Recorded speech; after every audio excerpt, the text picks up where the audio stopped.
What's going on, everybody? Welcome back to WCP's Minicast number 8. Today, we are going to be talking about construction budgets and construction draws.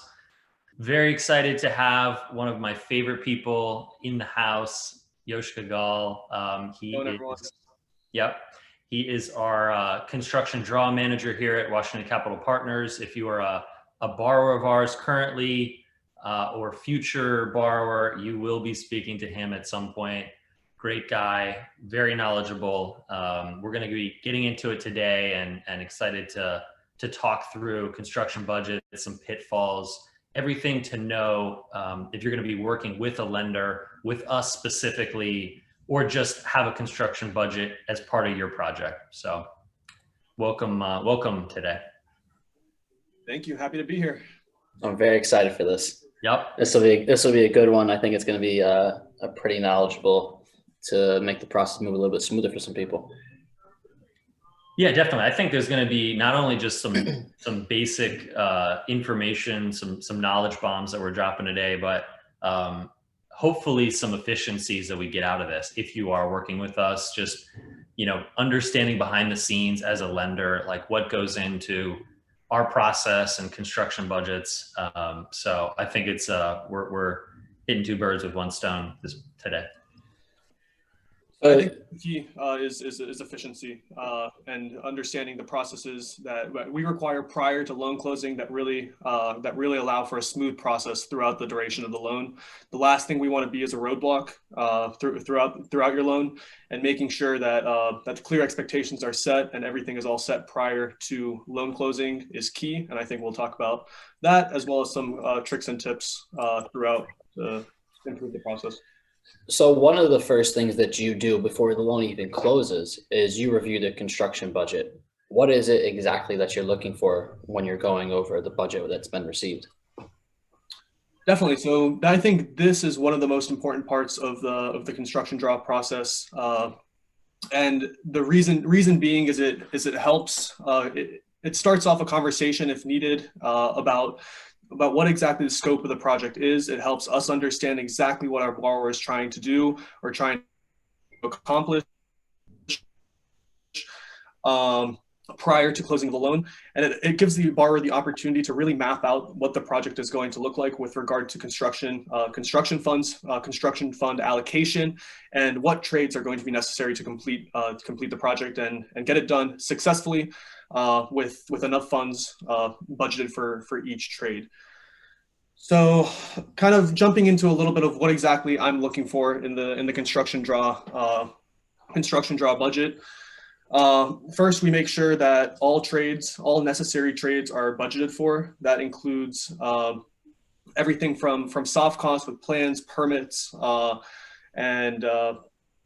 and everything with regard to hard costs as well. So every single trade that that is needed to be completed based on the borrower's visit of the property or pictures that they saw or whatever it may be, we just want to make sure that every single one of those trades is budgeted for. And this allows not only us to be comfortable, but also to make sure that the borrower and their contractor throughout the duration of their project have allocated funds for each trade that needs to be completed. So that's kind of the main thing I'm looking for there. And yeah. That brings up a good point. I know this is more on the lending side, but I do get this question sometimes, as a loan officer, does WCP cover soft costs? And if so, what soft costs? Obviously not all soft costs are created equally, right? Like we're not doing marketing costs, taxes, or like taxes, or we're not covering your Starbucks. Like I know it's tasty, but no, we're not doing that. So what kind of soft costs can we actually cover? Correct. So I've definitely heard it all as well. I've heard people asking you for funds for their liquor license. I've heard everything if it's a commercial property, and I've heard all of the above with regard to soft costs. We have a very standard, simple position. We'll fund plans, permits, and it's very important to point out, and I'm sure we'll get into it later, of the actual release process, but all of these are reimbursement style All of these are reimbursement style. So upon issuance of, or upon the plans actually being drawn up, and an invoice being produced by the architect, that invoice is paid by the borrower, and upon payment, we're able to reimburse accordingly.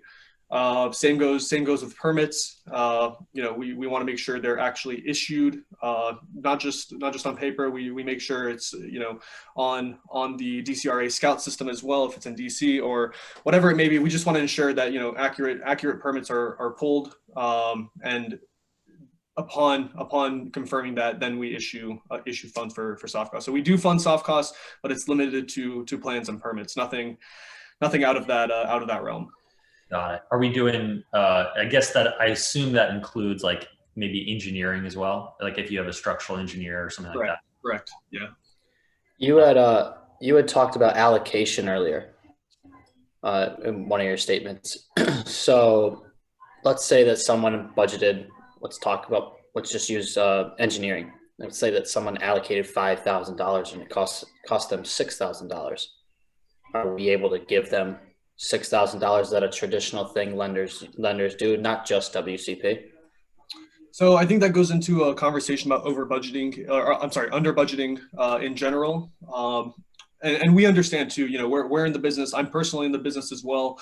We work locally, and we understand that, projects don't go according to plan at given times. I mean, often, and we are understanding of that, and we do have a few tips that we give our borrowers prior to closing, and the key is prior to closing on how to account for, on how to make sure that if that happens, you still have funds available to you.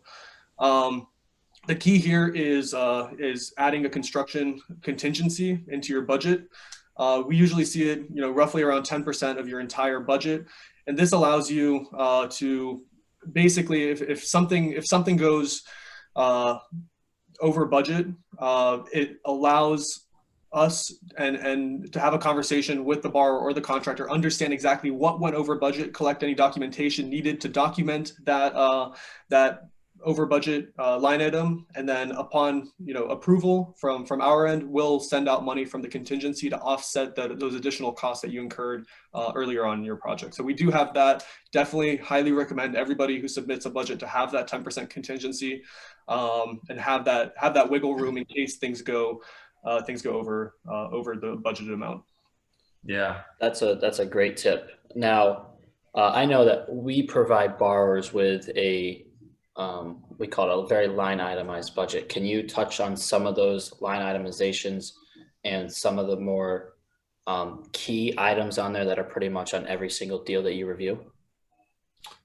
Definitely. So upon the pre-closing of your loan, when we're collecting docs and paperwork, one of the docs that you will get sent over is a budget template. We found in the last probably 2 years since creating the budget template, the WCP budget template, that it's a lot more successful with both our inspection company as well as our review, because it really does go into each and every single line item that is in a typical construction project. So we include, there's I believe about 47 different trades broken down by, down to the extent of plumbing, electricity, whatever, insulation, framing, whatever it may be. It's broken down, and rather than allowing, your contractor may submit you a budget that says first floor $10,000, second floor $6,000. That for us is one of our biggest nightmares. It leads to, like we talked about in the beginning, it leads to inefficiencies in the process. It leads to confusion. It leads to delays. Yeah. And that's the last thing that we want prior to loan closing, is to set the loan up for a stressful construction draw release throughout the duration of the loan. So definitely utilize our template. If there's trades that aren't necessarily part of your budget, that's completely fine. You could leave those blank, but utilize our construction draw template. And we've definitely seen success with that. Yeah. So go ahead, Jared.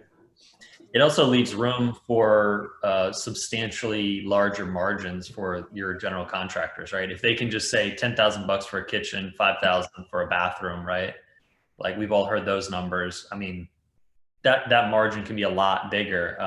If you're trying to do volume, or really you just want to better understand the total cost per square foot from your contractors and accurately be able to bid multiple different contractors, right? The job out to multiple contractors, you really need to know line item by line item, what is all these costs gonna, how is this gonna look? So. Correct. It helps keep your contractor accountable as well, rather than them just looking at the property and saying, this will cost $70,000 to renovate. I mean, okay, what does that include then? At least this gives you a complete understanding of exactly what trades will be completed, how much is budgeted for each trade, and then in the case that there are, change orders and overages, you can really refer back to the budget that was submitted by your contractor and be able to see exactly what was budgeted initially and what they're requesting now. Kind of a Another thing kind of on that same topic is front loading. I feel like at some point we got to talk about front loading. Oh yeah. That's another tip, so to speak, about when you're choosing a contractor, who to choose and maybe who to pass on. I think that also relates to the difference between just the budget itself and draws. So why don't we jump into front loading and what draws are and how they're spaced out and how you feel, Joska, is the best way to structure those draws? Definitely. So for those of you not necessarily familiar with the term front loading, the idea of front loading is the budget having higher than normal amounts earlier on in the scope than what the market typically shows us items cost. For example, the easiest example here is, let's say you have a $50,000 construction budget and your contractor submits you a budget and is telling you that the demolition line item costs $20,000 out of the $50,000.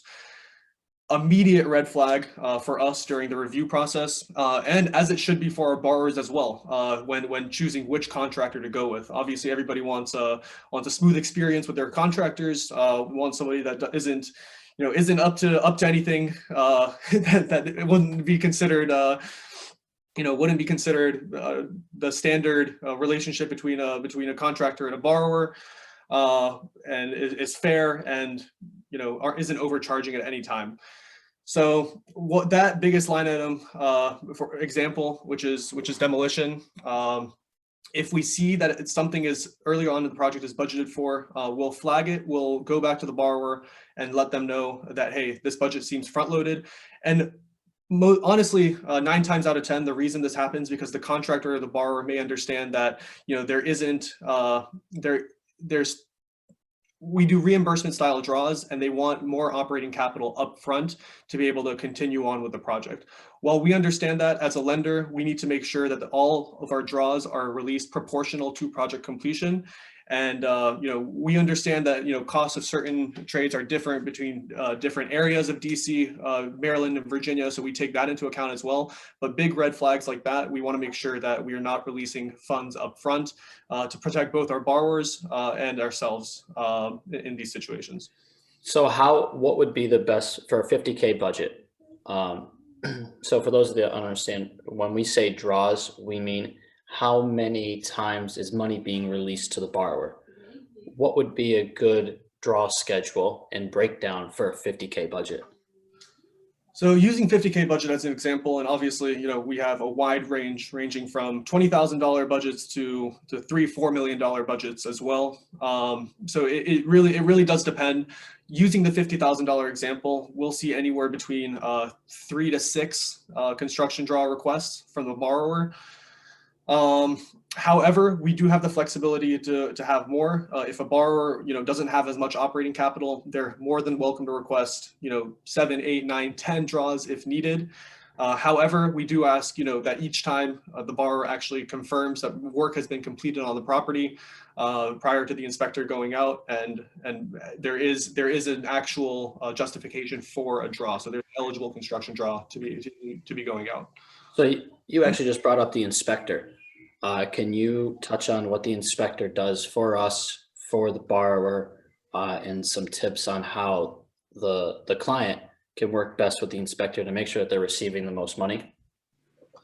Definitely. So when the inspector goes out to a property, they look at the entire construction budget or the entire construction budget and cost breakdown that is submitted and approved that we referred to earlier in this minicast. The biggest tip I have is making sure that somebody is actually on site during the inspection, during the inspector's visit to the property.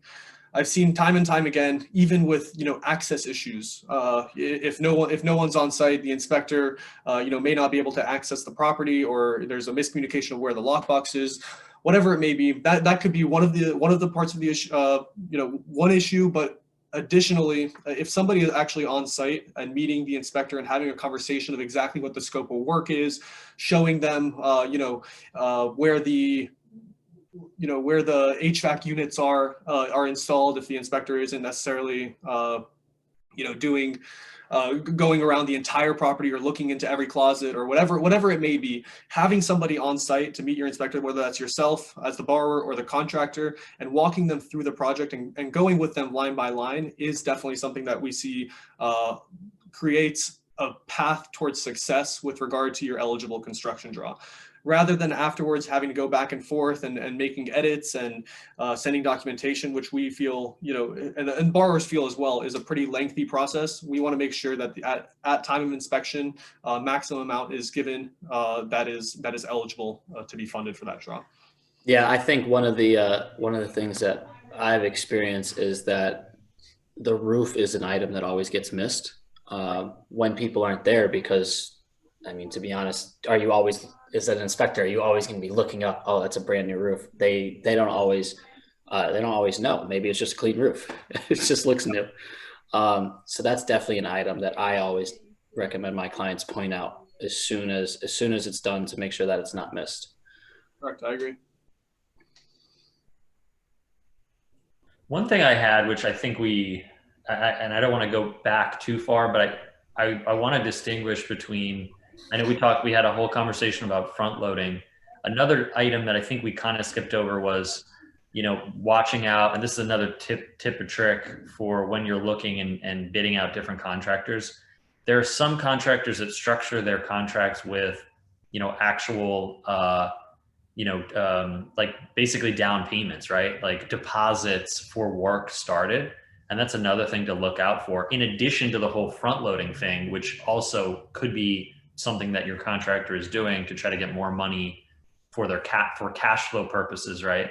Another thing that we see, not tons, but enough, like regularly enough that it's worth having a conversation around, is deposits, right? Like, do we cover them as WCP?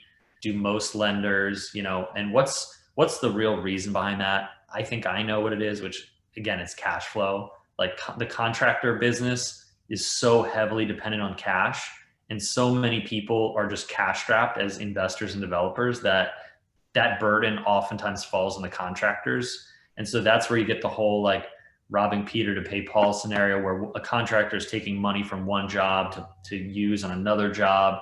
So I think that's what they're trying to do to protect themselves. But, which is nice to know that they're trying, but if you're properly managing your cash flow, you shouldn't have to do that. So I actually, I just heard the other day of a contractor who is requiring a third upfront at signing of the contract, a third at the start of the job, and then a third 75% of the way through. Yeah, and as a borrower, that should be a red flag, to be honest. If a contractor is not willing to work with you to even the slightest extent to be able to work with your operating capital and set up a structure with your operating capital, it could be a red flag and something that should definitely be looked into a little bit further from the borrower's end. Yeah, let's be real. I mean, you manage a bunch of projects. Do you need, like, if we're talking about a $100,000 budget, do you need $33,000 like day one? There's no way you're not gonna use all that money. So what is it gonna do? Let's be real. It's gonna sit in their bank account, and they're probably gonna use it as cash flow for other projects and stuff. So when they tell you that, they're basically telling you, hey, I'm gonna use your money for other stuff, and then I'm gonna use that money on another project for this project. So it's just not a good, it's not a good look. Correct. And it depends, based on your relationship, how long you've been working with the contractor. Yeah. It can depend on That's various, a huge part. Yeah. Yeah, that's a big part. it can depend on a lot of different scenarios. Even the projects I manage, I mean, there is a conversation about a deposit being had, nowhere near the 30% mark that Conor referenced. But as you grow as a borrower as well, and as you do more and more deals, and you show that you have a consistent record of paying on time and paying your contractor, those conversations tend to be a lot easier, later on in your career. And that's kind of what I see industry-wide as well, from the borrowers that started with us with only one project, and now they're doing 3, 4, 5 every single year. That no longer is an issue. Now, you just mentioned, that you run some of your own projects. What's some of the pitfalls that you've seen in either your own projects or projects that you've had to step in to complete for others? So some of the pitfalls with, as it is, industry-wide, change orders are always a reality that any project has to deal with. Can you explain what a change order is? Definitely. So change orders are a contractor will come to you and let you know that, the initial estimate that they gave you didn't include an unforeseen cost that came up. That's one of my biggest concerns, that I want to make sure that the change order the contractor is bringing to me is legitimate. And I recommend this to our borrowers all the time, on the phone as well, just making sure that these change orders that they're receiving, ultimately that relationship is between them and the contractor, but making sure that, there's an actual need for a change order, and it's not just the contractor trying to get more money out of you. With regard to the construction draw releases and how it would play within a loan, if it goes back to the contingency line item that I mentioned earlier on, that is a perfect example again of what something can be, what the contingency line item can be used for. If there is a legitimate, documented, and completed change order, then we're able to fund that from the contingency line item. However, it's always, prior to that release happening, it's always worth it, from both our end and the borrower's end as well, just to confirm that it's a legitimate change order that needs to be completed. So that's definitely one of the pitfalls that I see, as well as timeline. I've seen soft costs taking longer than expected. We see that. That's big in DC. Exactly. Yep. So making sure your contractor is always on top of that. That's always key. If you let it kind of go on for too long, you may realize that you're 3 months in and still waiting for those. Still haven't started work. Exactly. How about some of the project that you've had to step in for others, where you obviously have a little bit more experience on the construction side. What's some things that you've seen where that they could have done differently, either on building the budget or working with their contractor, that could have made the project more successful? Definitely. So, I see a wide array of things I would have done differently if there are those projects. There's more serious examples to, where we realized that the borrower's contractor wasn't pulling permits.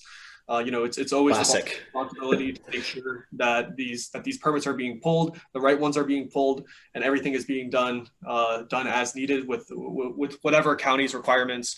So that's more of the serious ones.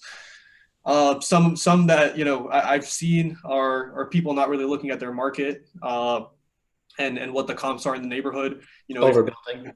Not necessarily overbuilding. That as well, but I'll go into a neighborhood in in Maryland where the comps are running roughly $350,000, $400,000. Relatively lower end. Compared to markets in DC. We'll have a $50,000 construction budget, and for some reason the borrower will decide to put in $5,000 touchscreen appliances for absolutely no reason whatsoever. They're having a great sale. That's why. Usually, regardless of how great the sale is, it's always important to during your build, making sure that you're not overspending. Sometimes it may seem like it'll make your property pop a bit more, and in some cases that is the case. But in today's market, I just don't think it's needed to stand out that much and spend unnecessarily. Where you could actually utilize those funds for other things, like making sure your flooring is redone if needed, or whatever it may be. Yeah. Do you also see the reverse as well, where if you're stepping in, somebody had much cheaper labor costs, or had some, maybe they already had purchased a lot of the materials, so their material costs were substantially cheaper than it might otherwise cost? Is that kind of a big concern, that you're seeing a lot of people under budgeting things, or not as much? Yeah, it definitely does happen, and with our with having so many projects with throughout our portfolio, you see it all. That is definitely in higher end neighborhoods, the finish is not really necessarily being up to par, and upon sale, we see our clients potentially struggling to sell their properties. It's definitely a good tip. Understand what market you're working in. If you're entering into a new market after having experience in old markets, let's say, you're entering DC for the first time from Maryland, or vice versa. It's important to understand, okay, these are the changes that I should make, as to not over budget or under budget, or making sure that you understand your market is exactly what I'm trying to say. Go to some open houses and see what the other builders are doing. Exactly. Be that nosy neighbor. Yeah. Go to those open houses. Understand your market, and we definitely see success there, rather than just going in blindly. One of the big things I've seen is when people are looking at buying new properties or taking over deals where there was another investor involved, they're part of the way through, or maybe they're even just in the initial stages. There's a lot of room for error in those, especially in those scenarios, especially around plans and permits and things like that, and like overall layout of the projects, like the footprints. There's a lot of people that have just had, they've worked with bad architects that are drawing these plans, or just very unfunctional, non-functioning layouts and footprints that make no sense. Very specific to like one exit strategy to that investor. Yeah, exactly. Like just very unthought out footprints of, and just like, who the heck came up with this? This is not going to sell at all. So I think you have to, as an investor, if you're buying anything with plans and permits that's quote unquote shovel ready, you got to have a second look at that, and look at it with your agent, look at it with another architect potentially, and just say, is this feasible? It's great that they got plans and permits here. Can we punch holes in this? Because you don't want to get halfway through and then be like, oh my God, we got to go back to DCRA and then change everything now. This didn't work out. Maybe you tore part of the house down. I mean, who knows, right? Depending on the scope. So, just watch out for that too. Completely agree, for sure. How about the rising cost of material right now? How is that impacting the budgets you're reviewing? Are people coming to you saying, hey, I need more money? Which, by the way, once the loan is on paper and closed officially, we can't go back and increase the construction costs. It's a legal document, unfortunately. Wish it was that easy, but is rising costs at all a concern for some of these budgets that you're reviewing? I mean, 100%. And if you're in the industry, it's absolutely no secret. For those of you who may be watching this a few weeks late, we're in late April right now, and this is something that's been going on throughout the month, and actually throughout the last 3 months, we've been seeing an ever increasing price in lumber and materials in general. And even if those materials aren't necessarily rising in cost, what we're seeing is back orders on back orders on back orders. Our clients our borrowers are coming to us and advising us. I see it in my own projects as well, the projects I'm managing, and it's definitely it's definitely something that could delay a project.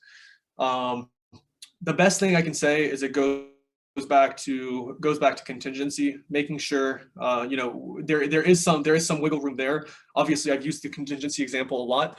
Eventually, that fund will run out as well, and then once we get there, and once we're able to be flexible with the contingency, but that ends, our hands to some extent are tied. I always